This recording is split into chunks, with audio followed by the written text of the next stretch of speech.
सभी साथियों को मेरी नमस्कार। मैं गौरव त्रिपाठी एक बार फिर आप लोगों के सामने एक नए कंटेंट के साथ।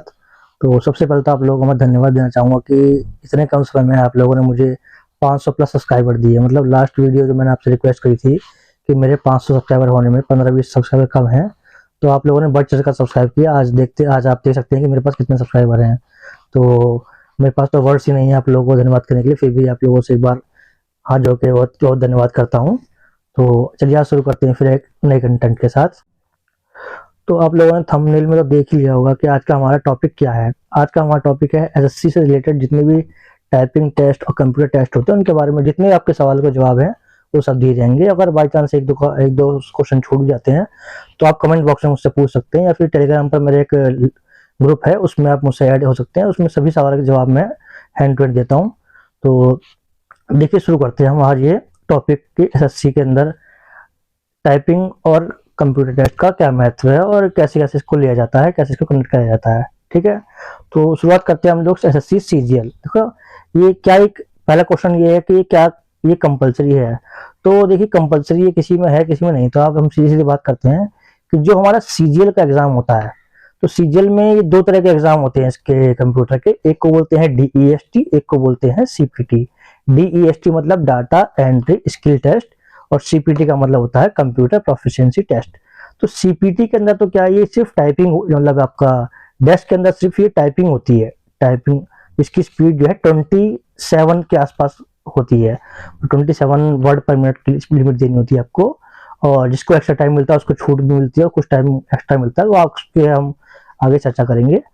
तो इसमें सिर्फ हम टाइपिंग करनी होती है, जबकि सीपीटी में हमारे पास 3 मॉड्यूल होते हैं। इसमें typing plus PowerPoint plus Excel. तो इसमें 15-15 मिनट के 3 मॉड्यूल होते हैं जिसको हमें क्लियर करना होता है। तो ये तो बहुत ईजी होता है, इसमें ज़्यादा टाइम लगता नहीं है। तो ये तो रही बात सीजीएल की। अब हम करते हैं सीएचएसएल की। तो सीएचएसएल में देखिए टाइपिंग कंपलसरी है। तो सीजीएल में तो कंपलसरी नहीं है, क्योंकि सीजीएल में कुछ ही पोस्ट के लिए डीएसटी चाहिए और कुछ पोस्ट के लिए आपका सीपीटी चाहिए। अगर आपको इन पोस्ट में कुछ नहीं चाहिए और आपके नंबर अच्छे हैं तो आपको बाकी इनको छोड़ के, जैसे आपको टैक्स असिस्टेंट हो गया, एएसओ एमईए हो गया, एएसओ आपका सीएसएस हो गया और एक्साइज इंस्पेक्टर होगा, तो ये सब पोस्ट ऐसी है जहां पर आपका सीपीटी की रिक्वायरमेंट होती है। अगर आपको इन पोस्ट के अलावा और कोई पोस्ट चाहिए तो आपको ये दोनों लेने की जरूरत नहीं है, आप इनको छोड़ के भी वो पोस्ट ले सकते हो। तो लेकिन सीएचएसएल में क्या है कि आपको चाहे कोई भी पोस्ट चाहिए, आपको ये क्वालिफाई करना कंपलसरी है। और इसमें जो वर्ड लिमिट होती है वो 35 वर्ड पीएम होती है। मतलब 35 वर्ड पीएम आपको स्पीड लानी पड़ेगी मिनिमम, तब आप आपको क्वालिफाई कर जाओगे। अगर इससे आप एक वर्ड भी कम कर पाए तो आप वहाँ क्वालिफाई ही नहीं कर पाओगे। और टाइपिंग एरर के बारे में मैंने आपको वीडियो पर रखी है कि कितनी कितनी टाइपिंग इसमें एरर चाहिए होती है। तो समझ में आ गई आपको कि इसमें जो है कंपलसरी नहीं होती है और इसमें कंपलसरी होती है। तो ये हो गया आपका क्या ये कंपलसरी है नहीं है। तो आपको सभी सवाल के जवाब मिल गए होंगे। अब हम चलते हैं नेक्स्ट सवाल की ओर। नेक्स्ट क्वेश्चन ये आपका आपके मन में आता है कि कीबोर्ड कैसा होता है। मतलब कीबोर्ड के बटन जो है हार्ड होते हैं कि सॉफ्ट होते हैं और कौन सी कंपनी के होते हैं। तो आपको बता दूं कि जो वर्ड जो होते हैं इसके, मतलब आपके जो बटन होते हैं वो बहुत ही सॉफ्ट होते हैं। बहुत ही कैसे सॉफ्ट होते हैं, मतलब जैसे आप घर पे यूज करते हो उसी टाइप का कीबोर्ड होता है, बहुत हार्ड नहीं होता। और इनके जो कीबोर्ड होते हैं वो बहुत ही मतलब ब्रांड के होते हैं, मतलब लोकल नहीं होते जिसके बटन आधी प्रेस हो आधी ना हो। तो बहुत ही सॉफ्टली वर्क करते हैं। अगर हम कंपनी की बात करते हैं तो जैसे मैंने अब 2-3 बार एग्जाम क्लियर किया इसका और टाइपिंग में अपीयर भी हुआ हूँ, तो इसमें टाइपिंग के लिए जो कीबोर्ड दिया जाता है आपको वो होता है एचपी का। जो आपका देखिए एक कीबोर्ड 2 टाइप के होते हैं, एक नॉर्मल होता है एक मल्टीमीडिया। तो आपको मल्टीमीडिया यूज ना करके नॉर्मल कीबोर्ड यूज करना है। तो वो केवल 3 तरह के कीबोर्ड यूज करते हैं, एक एचपी, एक डेल, डेल कंपनी आपने सुनी होगी, और एक होता है लेनोवो का। लेनोवो कंपनी का वो कीबोर्ड वहां पर यूज होता है। और इनके बटन भी बहुत अच्छे होते हैं। मतलब कभी लोग कहते हैं कि ऐसा वैसा, तो ऐसा कुछ नहीं है, बहुत ही अच्छे कीबोर्ड होते हैं। और आपको पहले वेरिफिकेशन दिया जाता है, मतलब आपको दिखाया है कि आपके बटन सारे काम कर रहे हैं नहीं कर रहे। मतलब आपको एक पहले एक छोटा सा क्या है टेस्ट होता है, छोटा सा टाइपिंग टेस्ट, उसमें आपको चेक करना होता है कि हमारे सारे बटन ढंग से वर्क कर पा रहे नहीं कर पा रहे। उसके बाद आपको जो है फिर मेन टाइपिंग देनी होती है। तो आई थिंक ये भी आपको सारे जवाब मिल गए होंगे कि यहाँ से कि बटन कैसे होते हैं, और बाकी तो हम आगे चर्चा करेंगे। लेकिन नेक्स्ट क्वेश्चन आपके सामने एक कॉमन एक क्वेश्चन क्या आता है कि पैसे चेंज करने के लिए हम कौन सा बटन प्रेस करें, एंटर प्रेस करें या फिर टैब प्रेस करें। तो आपको बता दूं कि जब अगर हम पैसे चेंज करते हैं तो उसमें हम एंटर प्रेस यूज कर सकते हैं। तो लेकिन वैसे तो उसमें पैसे का कोई सीन ही नहीं होता, कोई आपका पैसे जिसमें सिंगल पैराग्राफ ही आता है उसी में हम कर सकते हैं। हाँ, अगर किसी के में आता भी है तो उसमें हम एंटर बटन को प्रेस कर सकते हैं। ठीक है, अगला क्वेश्चन आपके मन में ये आता है कि सर उसमें जो वर्ड का हाइलाइटर यूज होता है, जैसे हम लोग घर पे एक अगर प्रैक्टिस करते हैं तो उसमें एक हमारा हाइलाइटर साथ में चलता है, येलो या फिर ऑरेंज कलर का, मतलब जो भी हमें वर्ड टाइप करना है उसके लिए वो आगे सामने हाईलाइट हो जाता है। तो आपको पता है यहाँ पे जो टाइपिंग टेस्ट होता है एसएससी में, वो स्क्रीन टू स्क्रीन होता है। कैसा होता है? स्क्रीन टू स्क्रीन, मतलब आप स्क्रीन पर से एक पैसेज देखोगे और स्क्रीन में ही टाइप करोगे। तो बाकी जैसे डीएसबी होगा, दिल्ली पुलिस, इन सब में क्या होता है, पेपर टू स्क्रीन होता है कि आप पेपर में से देखोगे और स्क्रीन पर लिखोगे। लेकिन यहाँ पर ऐसा नहीं, यहाँ पे केवल कैसा होता है, स्क्रीन टू स्क्रीन। अब यहाँ पर जो बात होती है हाइलाइटर, क्योंकि हम घर पे जो टाइपिंग करते हैं मेनली सब में हाइलाइटर का यूज होता है, लेकिन आपको बता दो कि वहां पर ऐसा कुछ नहीं होता है, वहां पे वर्ड कोई हाईलाइट नहीं होता। आपको बहुत ही ध्यान से करना होता है कि मतलब आपको पैसे में देखें कौन सा वर्ड आपको टाइप करना है, वो आपको वहां पर नजर रखनी पड़ेगी। कभी कभी क्या होता है कि हम वर्ड के चक्कर में क्या है, पूरा पैराग्राफ जो है वो मिस कर देते हैं या फिर पूरी लाइन मिस कर देते हैं। उस लाइन से क्या होता है, हमारी वर्ड्स की एरर बढ़ जाती है और टाइपिंग में हम अनक्वालिफाई हो जाते हैं। तो इस चीज को ऐसा ना करें, घर पे जो प्रैक्टिस करें बिना हाइलाइटर करें, इसका यूज वहां पर नहीं होता।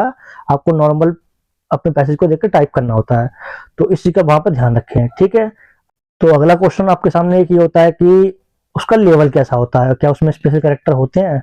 तो आपको मैं बता दूं कि उसका लेवल जो है हम इजी या फिर मॉडरेट बोल सकते हैं, इसको हार्ड नहीं बोल सकते, क्योंकि उसमें ना ही मैंने जब भी इतनी बार भी दिया है, ना ही उसमें हम नंबर का यूज करते हैं और ना ही आपका कोई स्पेशल कैरेक्टर होता है। तो इन दोनों का यूज क्या बहुत कम होता है, ना के बराबर होता है और बहुत ही ईजी होता है। मतलब वहां पर उनको सिर्फ आपको ये चेक करना है कि टाइपिंग आपको आती है नहीं आती है। उनको बहुत ज्यादा हार्ड देकर आपको कोई डिस्क्वालीफाई करने के लिए नहीं बनाया गया, सिर्फ आपको क्वालिफाइंग नेचर इसलिए बोला गया है ताकि आपको बस पता हो, कंप्यूटर थोड़ी सी नॉलेज होनी चाहिए और टाइपिंग का ज्ञान होना चाहिए, इससे ज्यादा नहीं है। तो मैं यही कहूंगा इसका जो लेवल होता है वो इजी टू मॉडरेट होता है, मतलब मॉडरेट भी बहुत कम बोलूंगा, इजी ही बोलूंगा उसको मैं। ठीक है, तो इस हिसाब से करिए, बिल्कुल घबराए ना, वहां पे बहुत फ्री माइंड से अपना प्रैक्टिस करें। तो अब चलते हैं हम लोग नेक्स्ट क्वेश्चन की ओर। तो देखिए नेक्स्ट क्वेश्चन आपके सामने ये आया है कि क्या माउस का बटन काम करता है नहीं करता, और क्या एरो बटन काम करती है या फिर बैक स्पेस के बारे में बात करेंगे। तो देखिए यहाँ पर तीनों चीजें एक्टिव होती है, वहाँ पे माउस भी वर्क करता है आपका, माउस का स्क्रॉल, और आपका एरो बटन भी और बैक स्पेस भी। और इसके कोई काउंट फिक्स नहीं है, आप जितनी मर्जी बैक स्पेस यूज कर सकते हैं। तो कई जगह तो बैक स्पेस काउंट होता है, लेकिन एसएससी के अंदर बैक स्पेस काउंट नहीं होता। आप जितनी मर्जी आप यूज करें वो आपके ऊपर है, बस आपके सही सभी वर्ड को करेक्ट कर सकते हैं। ठीक है, तो यहाँ पर इसकी कोई लिमिटेशन नहीं है, आप जितना मर्जी उतना यूज कर सकते हैं। तो चलते हैं नेक्स्ट क्वेश्चन की ओर। तो अगला क्वेश्चन हमारे सामने ये है कि जितने पीडब्ल्यूडी कैंडिडेट्स हैं उनको एक्स्ट्रा टाइम की क्या क्या इसमें होता है, कितना एक्स्ट्रा टाइम मिलता है। तो आपको बता दूं कि टाइपिंग में सभी को 5 मिनट एक्स्ट्रा मिलते हैं। कितना? 5 मिनट। इसमें किसी की टाइपिंग मतलब सीजल की 15 मिनट की होती है और सीजल की 10 मिनट की होती है। तो सभी पे आपको क्या है, चाहे 10 हो चाहे 15 हो, सभी पे आपको 5 मिनट ही एक्स्ट्रा मिलता है। तो इस वजह से इनकी जो वर्ड लिमिट जो है लगभग रिड्यूस हो जाती है, तो मतलब टाइपिंग स्पीड कम हो जाती है।